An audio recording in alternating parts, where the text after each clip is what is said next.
अस्सलाम वालेकुम friends. Imagine कीजिए एक ऐसी डील का जहां दुनिया के सबसे महंगे शहर मैनहट्टन को सिर्फ $24 में बेच दिया गया था। आज न्यूयॉर्क में एक स्क्वायर फीट भी इस प्राइस में नहीं मिलता, तो फिर 400 साल पहले ये $24 में कैसे बिक गया?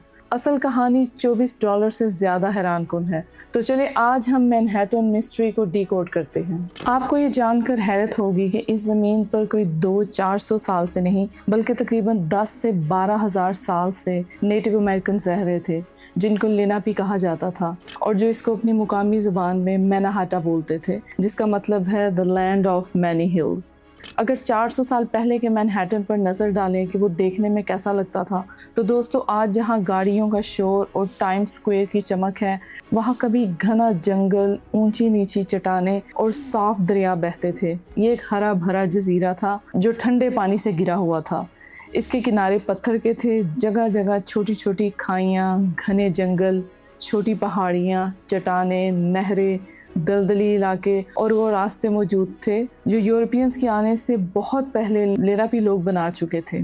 और वो कदीम रास्ते जो नक्शों के मुताबिक नहीं बल्कि ये फितरत के मुताबिक बने थे, जिनमें से आज दुनिया का एक सबसे फेमस रास्ता है जिसको ब्रॉडवे कहते हैं।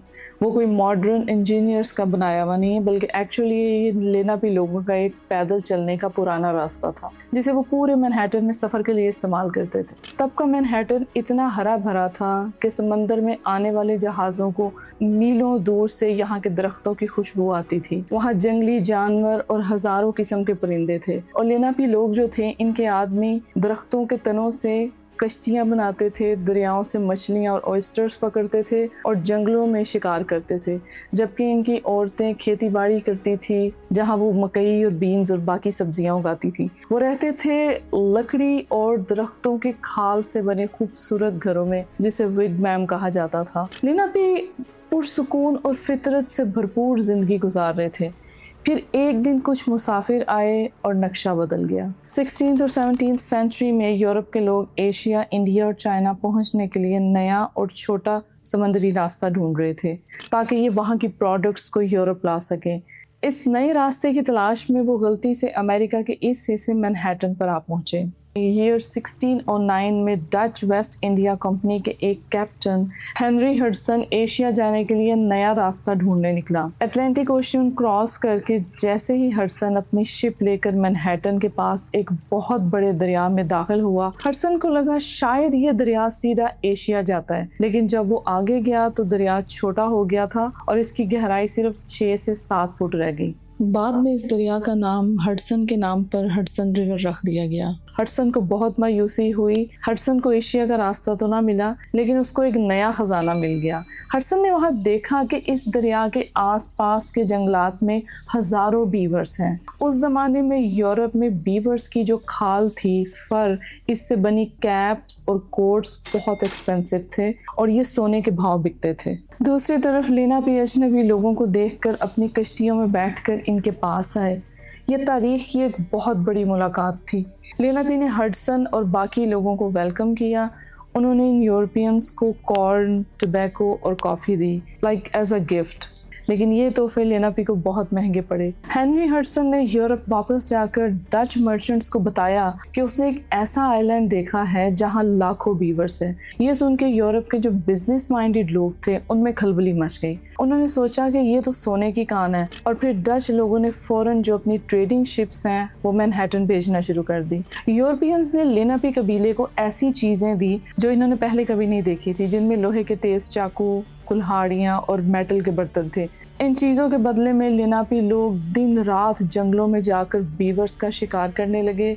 कुछ ही सालों में लाखों बीवर्स को मार के उनकी खाल यूरोप भेज दी गई। इस अंधाधुंध शिकार से मैनहट्टन की वाइल्ड लाइफ और नेचुरल सिस्टम तबाह होना शुरू हो गया। फिर डच ने लेनापी के आगे वो ऑफर रखी जिसने एक नई तारीख बना दी। शुरू में डच लोग आते, ट्रेडिंग करते, यूरोप का सामान इनको देते, इनसे यहाँ की प्रोडक्ट्स लेते, फर लेते और वापस चले जाते। लेकिन 1624 में इन्होंने सोचा कि यहाँ पक्का ठिकाना बनाना चाहिए। डच ने अपनी 30 फैमिलीज और गवर्नर्स को मैनहट्टन भेजना शुरू किया और मैनहट्टन के बिल्कुल नीचे वाले हिस्से लोअर मैनहट्टन में एक मिट्टी का किला बनाया जिसे फोर्ट एम्स्टर्डम का नाम दिया गया। इस किले के आसपास जो छोटा शहर आबाद हुआ उसे इन्होंने नाम दिया न्यू एम्स्टर्डम का। फिर डच ने लेनापी के आगे वो ऑफर रखी जिसने एक नई तारीख बना दी। मई 1626 में डच गवर्नर पीटर मिनेट ने लेनापी कबीले के लोगों को इकट्ठा किया और उनके सामने कैश या डॉलर्स नहीं रखे। उस वक्त तो डॉलर्स थे भी नहीं, बल्कि 60 ग्लाइडर्स यानी डच करेंसी का सामान रखा, मतलब 60 ग्लाइडर्स की मालियत का सामान इनके आगे रखा, जिसमें कपड़े, टूल्स और बीड्स थे, मोती थे। 17th सेंचुरी के हिसाब से इस सामान की कीमत $24 बनी थी। नेटिव अमेरिकन ने ये समझा कि ये सस्ता सामान असल में दोस्ती का एक तोहफा है और बदले में उन्होंने डच लोगों को मैनहट्टन में रहने और बिजनेस करने की परमिशन दे दी। अब दूसरी तरफ डच लोगों ने समझा कि उन्होंने मैनहट्टन आइलैंड को हमेशा के लिए खरीद लिया है और अब ये उनकी प्रॉपर्टी है, लेकिन लेनापी कबीले के दिमाग में ज़मीन बेचने जैसा कोई कॉन्सेप्ट नहीं था। वो समझते थे कि हवा, पानी और ज़मीन सबके लिए है। इस पूरे वाक़े का सिर्फ एक ही तारीखी सबूत है, 1626 का लिखा एक ख़त। ये ख़त पीटर्स खैगन ने लिखा था, जो डच कंपनी का रिप्रेजेंटेटिव था। उसने इस ख़त में लिखा था कि हमने मैनहट्टन इन जंगली लोगों से 60 ग्लाइडर्स के बदले में ख़रीद लिया है। ये दरअसल एक कल्चरल मिसअंडरस्टैंडिंग थी और यहाँ से शुरू हुई असल तबाही। डच लोग अपने साथ कैटल्स और पिग्स लेकर आए, जो लेनापी लोगों के खेतों में खुले घूमते रहते थे और इनकी मकई और सब्जियों की जो फसलें थी उनको तबाह कर देते थे। अपनी फसलों को बचाने के लिए लेनापी ने इन जानवरों को मारना शुरू कर दिया। बदले में डच फौजों ने पूरे के पूरे लेनापी गांव पे हमले कर दिए और ये फसलों से शुरू होने वाला एक मामूली झगड़ा देखते ही देखते दो कौमों के दरमियान गहरी और खूनी दुश्मनी में तब्दील हो गया। लेकिन नेटिव अमेरिकन के लिए इससे भी बड़ी मुसीबत वो बीमारियां थी जो यूरोपियंस अपने साथ लेकर आए थे। लेनापी हजारों साल तक बाकी दुनिया से बिल्कुल अलग रहे थे। इनका इम्यून सिस्टम बाहर की बीमारियों को जानता ही नहीं था। जब डच ट्रेडर्स मैनहट्टन यानी आज के न्यूयॉर्क और दूसरे इलाकों में पहुंचे तो उनके साथ आने वाली आम बीमारियां भी लेनापी के लिए मौत बन गई। यूरोपियंस अपने साथ small pox, measles, influenza, malaria जैसी खतरनाक बीमारियां लेकर आए, जिसकी वजह से आने वाले कुछ सालों में लेनापी की 70 से 80% तक आबादी खत्म हो गई। इन बीमारियों की वजह से वो मर गए। डच पूरी तरह से इस लैंड पर कब्जा करना चाहते थे। इन्होंने एक ऐसी चाल चली जिसने हालात मजीद ख़राब कर दिए। यूरोपियंस के पास सोने और चांदी के सिक्के तो थे, पर उन सिक्कों की नेटिव अमेरिकन की नज़र में कोई औकात नहीं थी। इसलिए डच गवर्नर विलियम केफ ने एक चालाकी और की।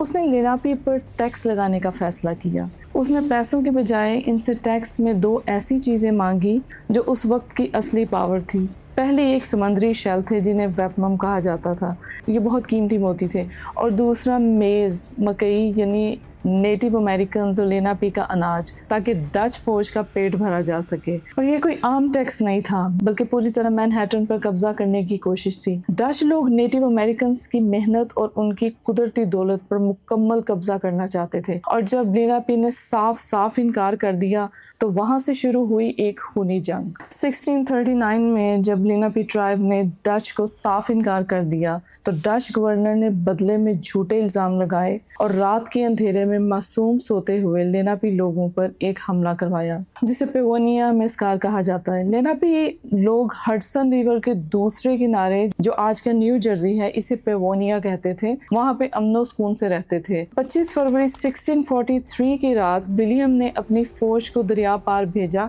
जब मासूम लेनापी रात को गहरी नींद में सो रहे थे तो डच फौजों ने इनकी झोंपड़ियों को आग लगा दी। सोए हुए बच्चों और औरतों को इन्होंने तलवारों से मारना शुरू किया। मासूम बच्चों और औरतों के गले काट दिए गए और कुछ को जिंदा आग के शोलों में फेंक दिया। जो लोग अपनी जान बचाने के लिए हडसन रिवर में कूद गए, डच सिपाहियों ने उन पे भी रहम ना किया, बल्कि उन्हें गोलियां मार दी। ये जुल्म यहाँ पे ख़त्म नहीं हुआ। इन्होंने मासूम लेनापी लोगों के गले काटे और उन कटे हुए सरों को इन्होंने अपने गवर्नर विलियम को पेश किया। صبح جب سورج نکلا تو پیونیا کی زمین پر پڑی برف 100 سے زیادہ معصوم لوگوں کے خون سے سرخ ہو چکی تھی، اور یہ کوئی عام جنگ نہیں تھی، یہ انسانی تاریخ کی وہ خوفناک جنگ ہے جسے پیونیا مسکار کہا جاتا ہے۔ اگلے دن جب باقی لیناپی لوگوں کو یہ پتا چلا کہ ان کے معصوم لوگوں کو نیو ایمسٹرڈیم کے گورنر ولیم کیف نے قتل کروا دیا، تو لیناپی نے دوسرے لوکل قبیلوں کے ساتھ مل کر ایک خوفناک اعلان جنگ کر دیا جسے تاریخ میں کیف وار کہا جاتا ہے۔ انہوں نے ڈچ لوگوں کے سارے فارمز،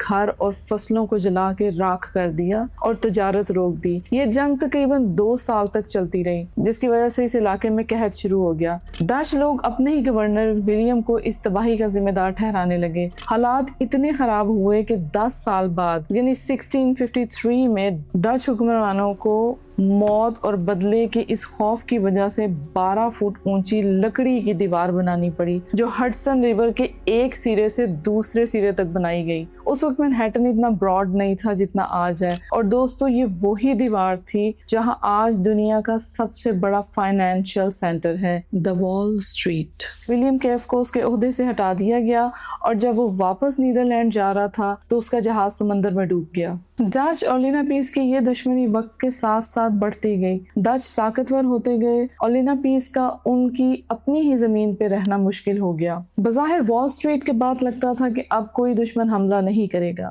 نہیں، لیکن اصل کہانی اب شروع ہونی تھی۔ دوستو، اگست 1664 کی ایک دوپہر مینہٹن کے لوگ سمندر کی طرف دیکھ کے خوف سے کانپ اٹھے۔ برٹش کرنل رچرڈ نکولس 4 بڑے جنگی جہاز اور بھاری توپیں لے کر ہاربر پر پہنچ گئے۔ اس نے اس وقت کے ڈچ گورنر پیٹر کو ایک لیٹر بھیجا، ہمیں یہ شہر چاہیے، اگر چپ چاپ سرنڈر کیا تو جان بخش دیں گے، ورنہ پورے مینہٹن کو جلا دیں گے۔ گورنر پیٹر نے لیٹر پڑھ کے پھاڑ دیا اور جنگ کی تیاری کا حکم دے دیا۔ برٹش نے جنگی جہاز پر موجود اپنی جو توپیں ہیں ان کا رخ سیدھا مینہٹن کی طرف کر دیا۔ شہر کے لوگ اور جو ٹریڈرز تھے وہ مزید خون خرابہ نہیں چاہتے تھے۔ انہوں نے اس گورنر کو سمجھایا کہ ہمیں پہلے لیناپی سے بہت پھینٹی پڑ گئی ہے، ہم مزید کوئی تباہی نہیں چاہتے، آپ چپ چاپ سرنڈر کریں اور نہ ہی ہم اس پریشر میں آ کے مزید کوئی جنگ کریں گے۔ فائنلی 12 دنوں کے پریشر کے بعد ڈچ حکومت نے گھٹنے ٹیک دیے، اور دوستو 8 سپٹمبر 1664 کی صبح مینہٹن کی سڑکوں پر ایک نیا دور شروع ہو گیا۔ ڈچ فوج خاموشی سے فورٹ ایمسٹرڈیم سے نکل گئی اور برٹش سپاہی دریا کے کنارے سے شہر کے اندر داخل ہوئے۔ برٹش کنگ چارلز II نے ایک بہت بڑی چالاکی کی تھی۔ اس نے ڈچ لوگوں پر حملہ کرنے سے پہلے ہی مارچ 1664 میں ایک شاہی فرمان جاری کیا کہ نیو ایمسٹرڈیم سمیت پوری زمین اپنے چھوٹے بھائی جیمز ڈوک آف یارک کو تحفے میں دے دی جائے گی۔ یعنی جنگ بعد میں ہوئی تھی مگر زمین پر قبضہ پہلے ہی پیپرز میں ہو چکا تھا۔ برٹشرز نے شہر میں داخل ہو کے قلعے پر اپنا جھنڈا لگایا اور اسی دن نیو ایمسٹرڈیم کا نام بدل کر کنگ چارلز کے چھوٹے بھائی ڈوک آف یارک کے نام پر نیو یارک رکھ دیا۔ برٹش نے شہر میں آتے ہی چالاکی اور ٹارگٹ سے لیناپی لوگوں کو ان کی صدیوں پرانی زمین سے نکالنا شروع کیا۔ لیناپی لوگ پہلے پینسلوینیا اور اوہایو کی طرف بھاگ گئے اور پھر وہاں سے انڈیانا اور الینوائے کی طرف چلے گئے۔ 18 سینچری میں US گورنمنٹ نے انہیں زبردستی مزید دور ریگستان کی طرف دھکیل دیا۔ آج لیناپی لوگوں کی زیادہ تر نسل اوکلاہوما، وسکانسن اور کینیڈا میں ہے۔ ڈچ لوگ کہیں نہیں گئے، برٹش نے انہیں شہر کے اندر رہنے، کاروبار کرنے اور اپنی زمین رکھنے کی پوری آزادی دی۔ ڈچ لوگ نیو یارک کے سب سے بڑے ٹریڈرز اور ذمہ دار بن گئے۔ انہوں نے مینہٹن کے ساتھ لگتے علاقوں جیسے بروکلن، کوئنز اور ہڈسن ویلی کے علاقوں جیسے البنی میں بڑے بڑے فارمز بنائے۔ ڈچ لوگ ہمیشہ کے لیے نیو یارک اور امریکہ کا حصہ بن گئے۔ آج نیو یارک میں کئی فیمس ڈچ فیملیز ہیں جیسے روز ویلٹ اور وینڈربلٹ فیملیز۔ کئی پرانے علاقوں کی بنیاد جس میں ہرلم اور بروکلن ہے یہ ڈچ دور میں رکھی گئی۔ ہرلم اور بروکلن بیسکلی ڈچ نیمز ہیں۔ لوگ کہتے ہیں کہ نیو یارک امیر لوگوں کا اسکائی اسکریپرز کا شہر ہے، لیکن سچ یہ ہے کہ یہ شہر امیگرنٹس کی بنیاد پہ کھڑا ہے۔ 32 لاکھ سے زیادہ لوگ یہاں اپنی مٹی سے دور رہ کر شہر کو چلاتے ہیں۔ جب آپ نیو یارک کی سڑکوں پر نکلتے ہیں تو ایسا لگتا ہے جیسے پوری دنیا گھوم آئے ہوں۔ یہاں 200 سے زیادہ نیشنز اور 800 سے زیادہ زبانیں بولی جاتی ہیں۔ ہر محلہ کسی نئے کلچر، نئی سیلیبریشن اور نئے ذائقے کی کہانی سناتا ہے۔ یہ کسی ایک کا نہیں، یہ ہر اس انسان کا لینڈ ہے جو یہاں اپنے خواب سچ کرنے کے لیے آیا. This is the ultimate land of immigrants. مگر سب سے بڑا سوال یہ ہے، کیا مینہٹن واقعی صرف $24 میں بیچا گیا تھا، یا ڈچ اور لینابی دونوں ایک ہی ڈیل کو دو مختلف نظریوں سے دیکھ رہے تھے؟